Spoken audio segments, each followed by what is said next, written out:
Jacob. Over to Tofil. Tofil? No! The rookie. He's provided his work here. Hazelport drives, and Tofil does it in charge. Second, and within a minute. You love that type of effort. Welcome to the show, Ben. As I'm sure you already know, you're on it. You're also, I suppose, a producer of the show. So I'm happy to have you join us as a guest. And I think it's cool that there's a connection between the three of us in also Guelph Nighthawks, where we were all involved. And that was pretty cool. But I think that Terry does a great job of letting everyone actually introduce themselves. So give us a little of your bio. Okay, sure.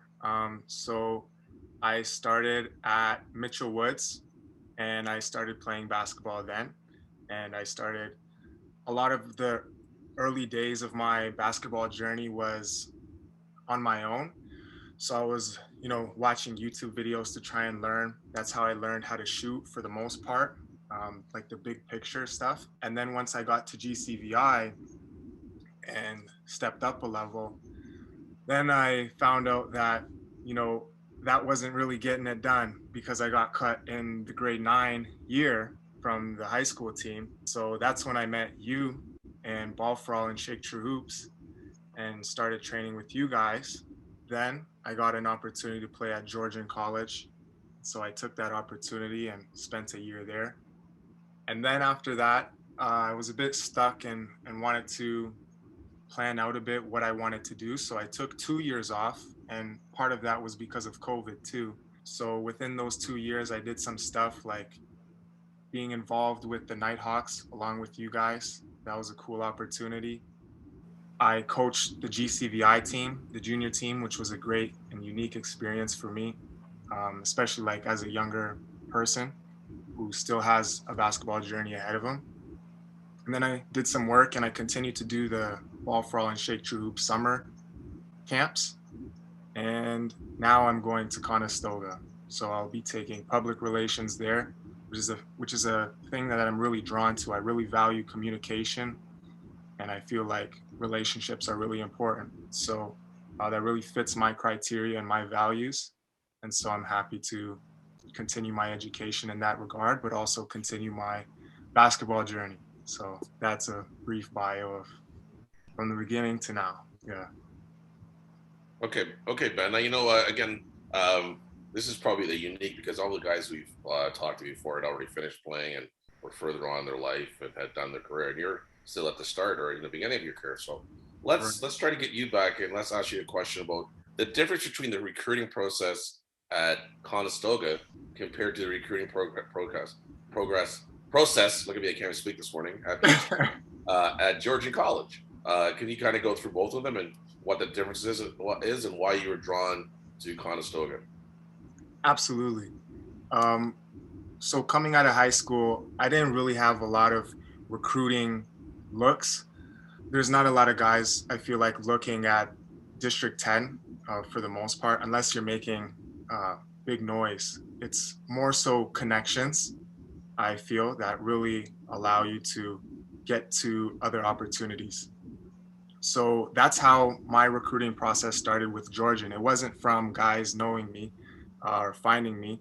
It was through connections. And so it was Brad who made that connection. Brad Taylor?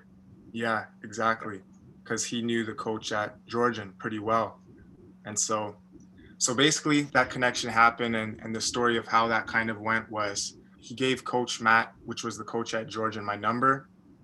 And he texted me, and one day Brad took me up to Georgian and we went to watch a game.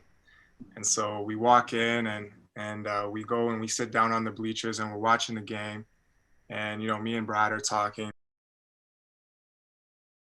And so after we finished watching the game, that's when I met Coach Matt for the first time. And after the game, we did a workout so he could kind of see like what I was like and my skill level and how I was playing. So after all the fans kind of cleared out, we went on the court and we started out with some post moves and we were doing some post moves so he could see how I was looking in that regard. And then we went out to shooting, just regular catch and shoots, and then to threes. And I remember I was super nervous because like this was really the only opportunity that I had. So, you know, I put a lot of pressure on myself to try and perform. So with that came some nerves. And I remember the nerves kept building and building because I was doing the drills, but then all of a sudden the players start walking out of the change room, sitting down on the bench and watching me. And I'm like, oh my goodness. So it was pretty nervous, but so after that, you know, he liked what he saw, and the assistant coach was saying, oh yeah, he's kind of strong, da da da. And coach is like, yeah, he can shoot, he can kind of shoot. And Brad was saying some good stuff about me in his ear too, like saying that I was a hard worker and a good guy. So, you know, all those things added up. And then after that, we went out to dinner, which I thought was really cool. I wasn't really expecting that, but Coach Matt took me out to dinner, me and Brad, and, you know, they were catching up, but they were also asking me stuff, and I was asking them some questions. And yeah, and then basically it just steamrolled into me getting to Georgia. So that was the recruiting process for that. Are there any questions? If not, I could just tell you how. Oh, keep going on. Keep going on. Okay, yeah. So, and with Conestoga, it was the same thing. Like, my interest in Conestoga came from it, first of all, being so close. I really wanted to go somewhere where it was close. So I was looking at University of Guelph for a long time. But I also had kind of Conestoga in the back of my mind as well, because it was close. So I thought that's a definite possibility. And I started working out with Jim Newton during like some of the COVID stuff because all the gyms were closed. So sometimes we went up to Jim Newton's home in Fergus, and Jim Newton is like the dad of Cole Newton and Brock Newton. So Cole's playing at University of Ottawa, and Brock is still in high school. I believe it's Southwest Academy. Well, now Toronto Basketball Academy in Florida. Yeah. right. And so, and I think he's hoping to go to some Division I school in the States. So those are some good players. And so, yeah, we went up, we were working there, and that's how I got to know Jim. And Jim recommended me to Ahmad. He said that he liked what I was doing at the, you know, scrimmages there with Brock and Cole and the other guys who came up. So he gave Ahmad a ring and a text, and he told him to check me out. And so that's how I got in contact with Ahmad. And Ahmad probably looked at my tape on YouTube, the one from Georgian. And he likes that I can shoot pretty good. So he's interested in that. And then so he was just texting me a lot. And ultimately, like, it was my decision on trying to figure out what I wanted to do. And all the pieces, I started like pulling all the pieces, and just the solution, the puzzle was like, it's a good decision to go to Conestoga for me. So that's what I'm doing. So you start in the fall? Yeah, I do. Yeah. I start school in the fall, and we'll see how it is with the season. You're going to team up with a former Shake True Hoop student and Liam Courtney, That's right. national team player. And then there's a few other kids I know that are going there too. So you guys have a good team, and you're in the OCAA West, I think. You, Fanshawe, St. Clair, Lambton, Sioux, maybe? I'm not really sure who else is in your division. So it's exciting. And it's funny, you go back to Conestoga, as myself and Shake also had a stint at Conestoga that not many people know about, where we won 6 championships that year. And it was a very interesting year. As a club team, winning championships, showed up to Ian James. It was a 1-year wonder while I still lived in Guelph. But, yeah. So that's excellent. We're really excited for you like that. So how are you preparing for that? Like, are you lifting? Are you shooting? Like, what's your routine right now? Yeah, so it's pretty much, I've been preparing for a long time, and as I continue to prepare, it's actually changed a little bit, because I've gone to a point where I kind of feel like I have to go back to the basics to a certain extent, like for my body. So right now my routine is kind of like, we have 7 a.m. workouts with Conestoga over Zoom, which are like weightlifting stuff. So we do like plyometrics and foundational strength and high intensity interval training. But on my own, I'm looking to develop my body like kind of like the stuff that Darren does. You know, Darren really preaches on like health, being able to move like fluidly, and being able to, you know, resist injury through your training. And that's something that I was really drawn to, like when he came to us, Shaker, like when you got him to come, and it was something that I found a lot of value in. And so I kind of started to do my own digging and my own research and investing in ways that were similar to that. And so that's my focus right now. I kind of have stepped away from the weights and have kind of went back to the basics, like really learning how to move your body and really gaining like all the different ranges of motion and just like the foundational aspects, and readdressing those. And obviously getting on top of the skill work. So I have a lot of different ways that I go about that. When the university was open, I would go there, book a session for an hour, like that's how long they let you. And then I would go to the UC and read to kind of take a break. And then I would come back and do some more skill training. And my focus there was to develop, you know, my weaknesses. So my weaknesses are definitely like my left hand, in terms of ball handling and in terms of finishing. So those were my focuses for the majority of the part of my time. So that's what I did.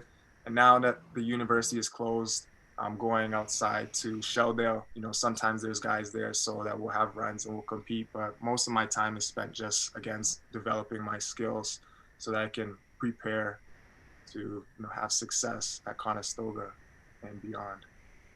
Well, good luck with that. Well, Shake. I have a suggestion along with reference to days of yore.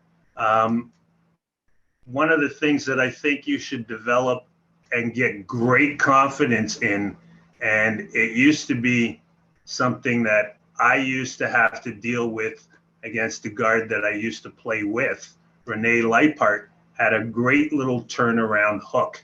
And because he was a good offensive rebounder, it was a great move to develop off of grabbing an offensive rebound and putting it right back up and getting fouled a lot. And he was very good at it. I would suggest that you add that to your bag of tricks in offensive rebounding situations, because even at the level that you're playing at, people are going to lose assignments for offensive boards. So become a master of the weak side in offensive rebounding techniques. I'm sure Terry remembers Renee's jump hook. Oh yeah. And elbow it was first.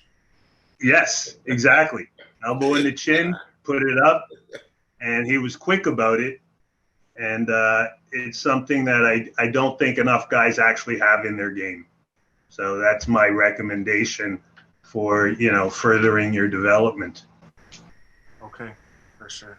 Nice. So Ben, I'm going to ask you another couple questions. Mentors. Who are some mentors in your life that help you to get to where you need to be and prepare and take these steps towards, you know, your future success?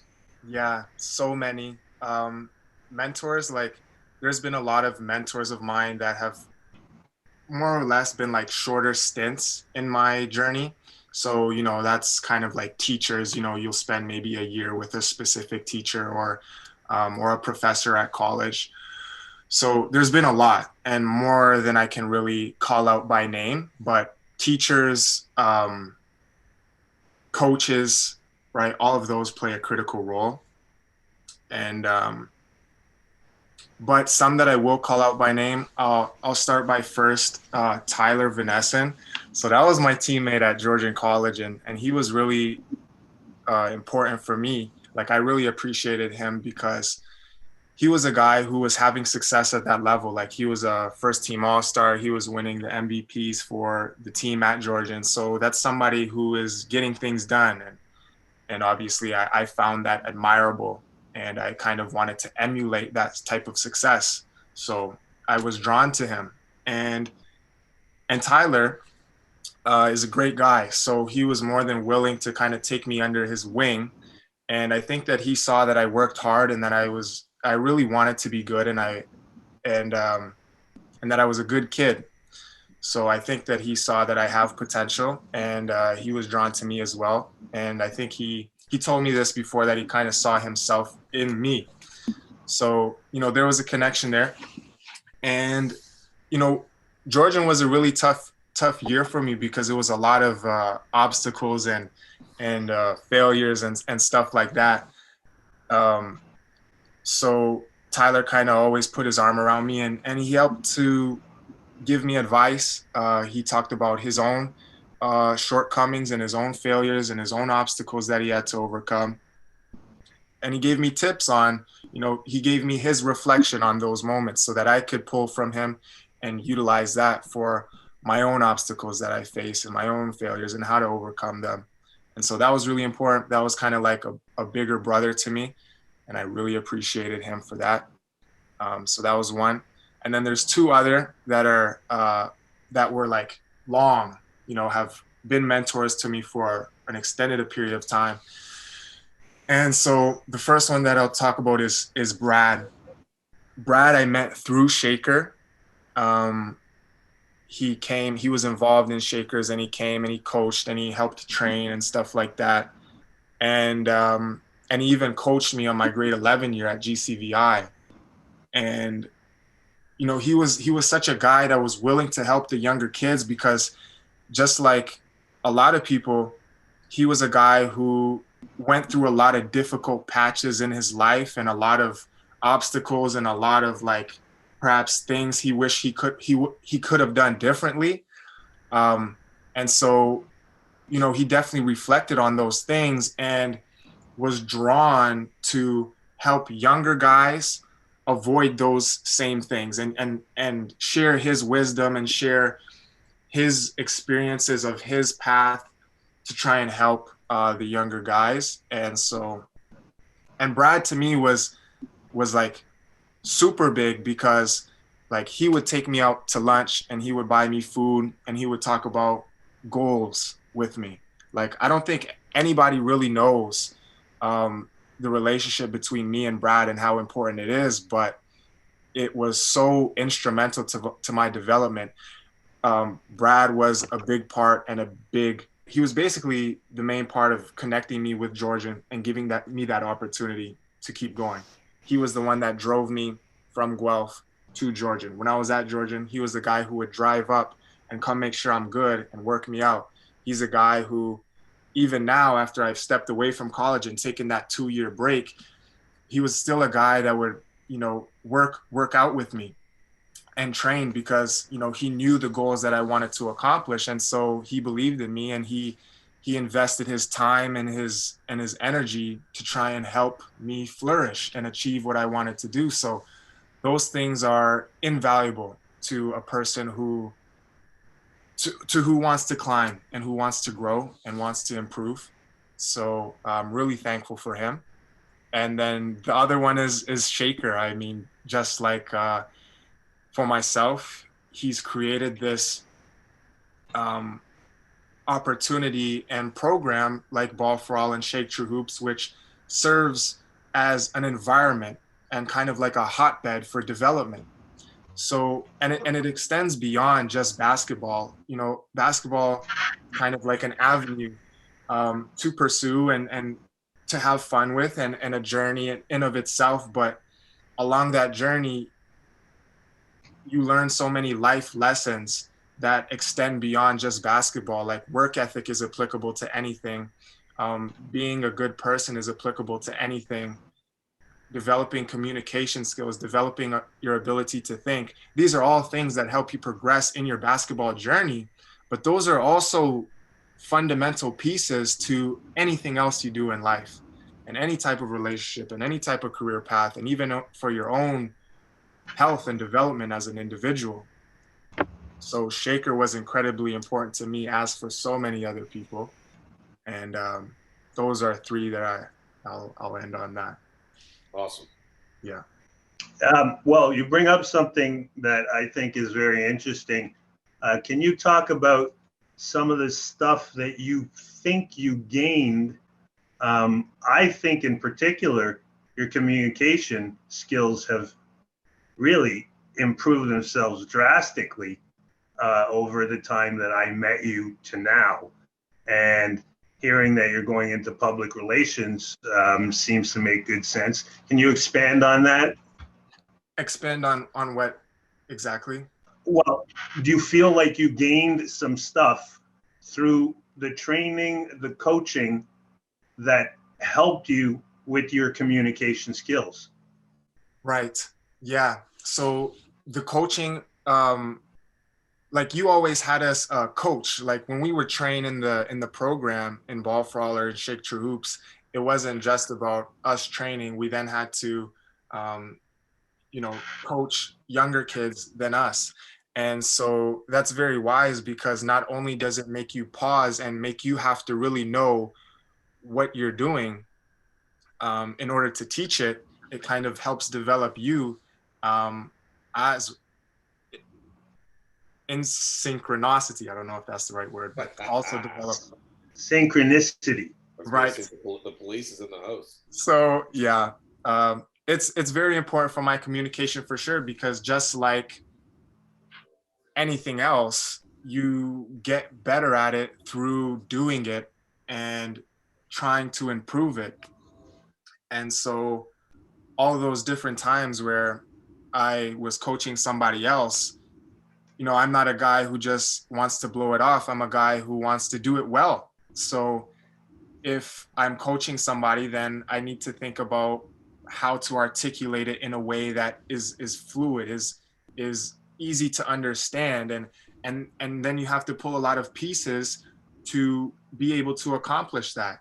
So I'm going to go back a little bit, a few years back, and I want to know who your toughest matchups were during high school. Who was the guy that you were looking to compete against, and who was the other one? Like that guy, well, he's pretty tough. Like, who were the tough matchups for you?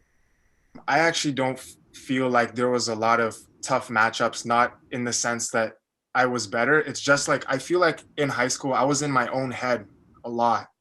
And so I actually don't feel like I was too focused. A lot of high school, I feel like just kind of like flew by, and I really wasn't in the moment to take things in. I think my mind in high school and even at college, like this was one of the biggest obstacles for me, was like just trying to be in the moment and in the present. I felt like my mind was always wondering and worrying about different things, and like stuff that was like, yeah, my mind was just racing. And so I think that, the biggest challenge for me so far over the course of my life was like myself, and learning about myself and learning about my mind and learning about the internal obstacles that were holding me back. And I feel like I've gotten to a point where I've made a lot of progress in that regard. And I'm not sure if that will ever really end. I think you may constantly build that part and continue to strengthen it and grow it.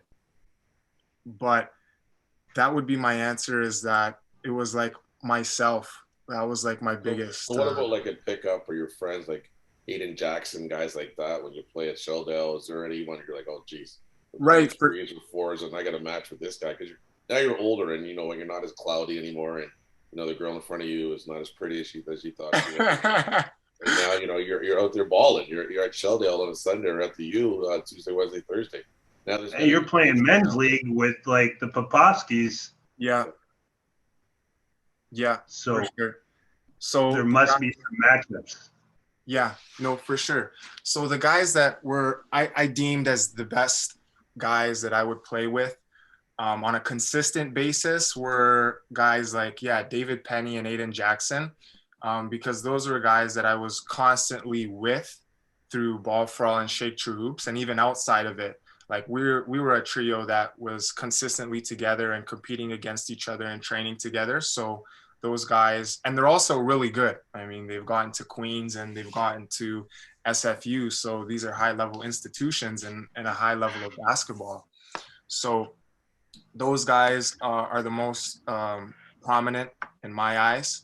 But obviously I've faced a lot of other good players, but just not a consistent basis, right? It's just like every now and then I'm like, damn, these guys are good. So I remember one time we were at the university, and Simon Chamberlain is a tough one. He's at Carleton, and he's very good. And I remember one time he brought this guy from Japan, and yeah, he was tough to guard. I forget his name, but he's playing professionally now, and I think he's maybe like younger than me by a year or something I like know who you're talking about. He was playing at Northfield Mount Herman, and now Right. he's playing.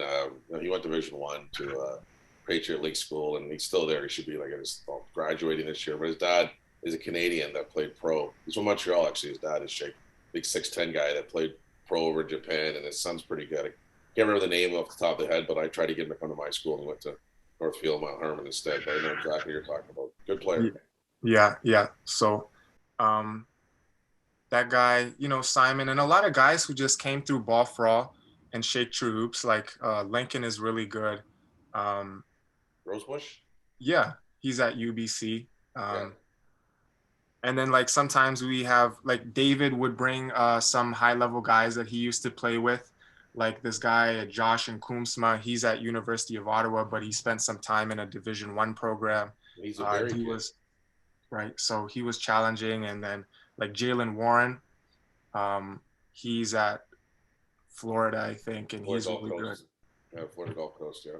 Yeah, so a lot of different guys, but I'll just say that David and Aiden are the most consistent and the most prominent in my eyes. Okay. What about goals academically? Like when the ball stops bouncing, what do you want to do? I know you're in communication, but what's your goals there? Oh, that's tough. I've thought about that a lot, and that's hard to answer because I just feel like there's so many different avenues that I could go down.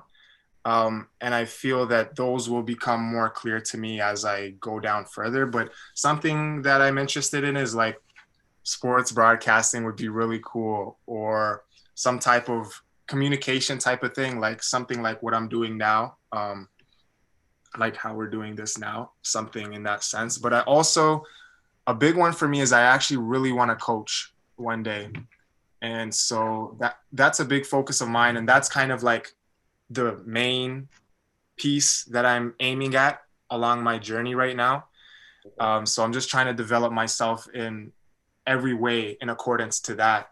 So developing my ability to understand and to understand like group dynamics, how to have a group perform well, and also how to develop individuals and understanding things like psychology and philosophy and neuroscience and human kinetics, because all of those things, they all serve pieces and they all build up to what I think is kind of leading a young group of men and developing them.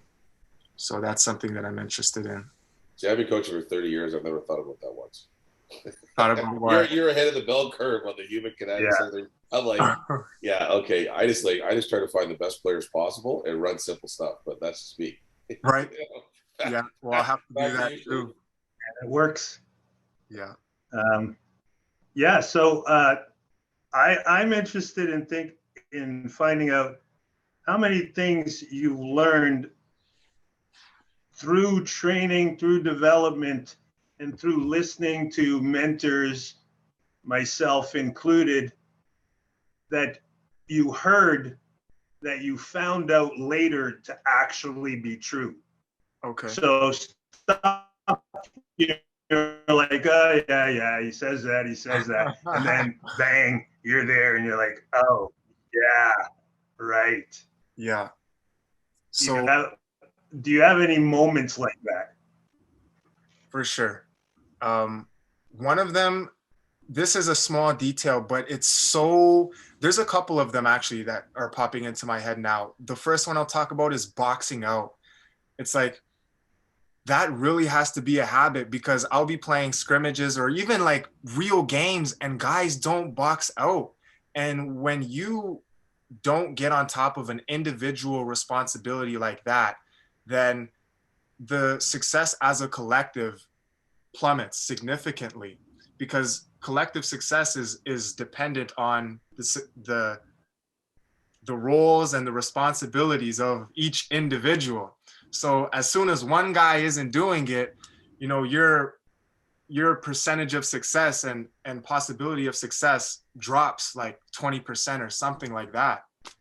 So, and that's the thing, guys don't learn how to box out because a lot of the learning I would think is like seeing highlights and seeing all the flashy stuff. So that's what guys go and work on. That's what they see all the time. So they think that's what it's about. But underneath, like, that's just the tip of the iceberg. Underneath it, there's so many small details, and boxing out is one of the crucial ones. Another one is like, after you get the rebound, getting your elbows out, chinning. I remember you instilled that consistently and reiterated that detail a lot. And it's absolutely true. I mean, I see guys now that don't do it, and I'm like, what are you doing? And because another guy will come and they'll tip it out, and I'm just like, oh my gosh, like, how do you not know this? And obviously I know that, you know, I'm not making a big deal out of it, but I'll tell them, you know, I'll kind of go like this, and I'll be like, you got to chin it. And so it's a really good thing that you taught me those details, because those are absolutely evident and real to get on top of. And the last one I'll say is school. You always talk about how, you know, get on top of your school, because guys will flunk out and guys will be good enough to play, but because they're not on top of their education, because they're not on top of their academic responsibilities, or because they don't have a mindset shifted towards success beyond just basketball, you know, then they don't even get to play, because that's one of the requirements you have to meet. And I'd like to share this story because I think it would be valuable for anybody listening. And I'm sure that there will be kids listening that can relate to this. So when I first started when I was in school as a younger kid, like later years of middle school and earlier years of high school, I was not a successful academic student. And I was getting like 60s. And I thought at that time, I was like 70s are nice. Like, I was happy to get a 70.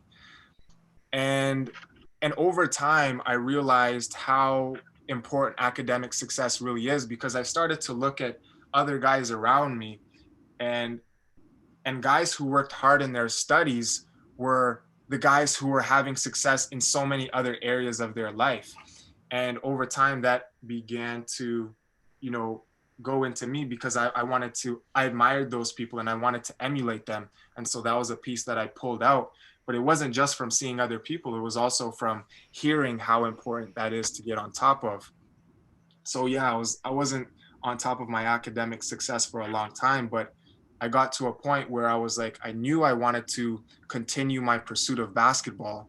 And so in order to get an opportunity and be able to continue it, I have to start pulling and building myself up with as much as I can. And academic success was one thing, because I didn't want to get to a point where I had an opportunity and all of a sudden the coach asked me, how are your grades?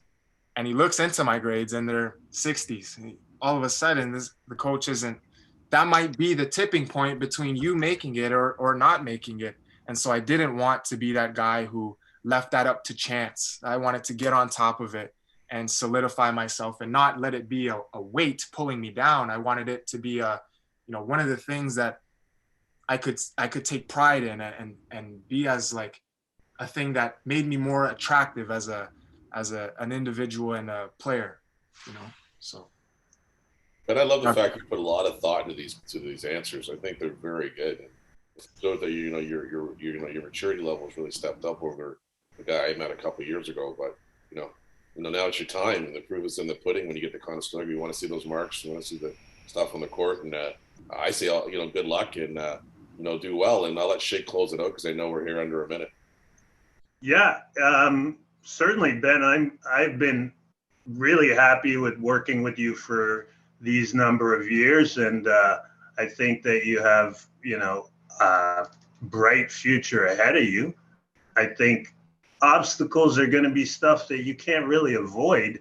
So, the fact that you're embracing understanding that and anticipating stuff, fantastic. I'm really happy that you've become the mature individual that you have become. And I hope that you continue to convey those messages to younger kids that can take advantage of it.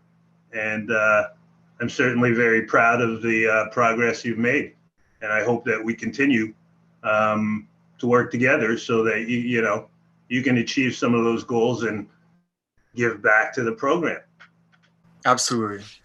Thank you.